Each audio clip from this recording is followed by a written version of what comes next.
Isaiah chapter 61 begins with a powerful declaration by the prophet, as he is filled with the Spirit of the Lord to proclaim good news to the poor and oppressed. The prophet is sent to bring comfort to those who mourn and to provide freedom for the captives. This message of liberation includes healing for the brokenhearted and a declaration of God's favor. The passage emphasizes that the Lord's anointed servant is sent to restore hope and joy to those in despair, bringing beauty from ashes and gladness instead of mourning. The chapter continues by describing the transformation that will come as a result of God's intervention. The people who receive this good news will be called trees of righteousness, planted by the Lord to display His glory. The former desolate places will be rebuilt, and the people will experience restoration and blessing. They will take on roles of leadership and prosperity, receiving the inheritance God has promised to His people. Their shame will be replaced with honor, and they will rejoice in the abundance and righteousness of the Lord. Isaiah 61 also addresses the priestly role of the servant of the Lord, who is to bring forth blessings for the people. The chapter highlights the concept of a double portion of inheritance and blessings for the faithful, symbolizing an overwhelming restoration of all that has been lost. The people will serve the Lord in righteousness and joy, and their descendants will be known for their faithfulness. This vision of restoration is not only about material prosperity but also spiritual renewal and a deep relationship with God. The chapter concludes with a promise of everlasting covenant blessings.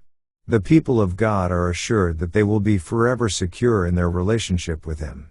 The passage ends with a confident proclamation that the Lord will be glorified, and His people will receive His eternal favor, as they become a testimony to God's justice, mercy, and faithfulness to His covenant. Let's now read Isaiah chapter 61. The Spirit of the Lord God is upon me, because the Lord hath anointed me to preach good tidings unto the meek. He hath sent me to bind up the brokenhearted, to proclaim liberty to the captives, and the opening of the prison to them that are bound. To proclaim the acceptable year of the Lord, and the day of vengeance of our God, to comfort all that mourn. To appoint unto them that mourn in Zion, to give unto them beauty for ashes, the oil of joy for mourning, the garment of praise for the spirit of heaviness, that they might be called trees of righteousness, the planting of the Lord, that He might be glorified. And they shall build the old wastes, they shall raise up the former desolations, and they shall repair the waste cities, the desolations of many generations.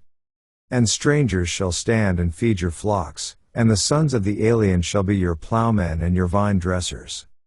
But ye shall be named the priests of the Lord, men shall call you the ministers of our God, ye shall eat the riches of the Gentiles, and in their glory shall ye boast yourselves. For your shame ye shall have double, and for confusion they shall rejoice in their portion, therefore in their land they shall possess the double, everlasting joy shall be unto them. For I the Lord love judgment, I hate robbery for burnt offering, and I will direct their work in truth, and I will make an everlasting covenant with them. And their seed shall be known among the Gentiles, and their offspring among the people, all that see them shall acknowledge them, that they are the seed which the Lord hath blessed. I will greatly rejoice in the Lord, my soul shall be joyful in my God, for He hath clothed me with the garments of salvation, He hath covered me with the robe of righteousness, as a bridegroom decketh himself with ornaments, and as a bride adorneth herself with her jewels.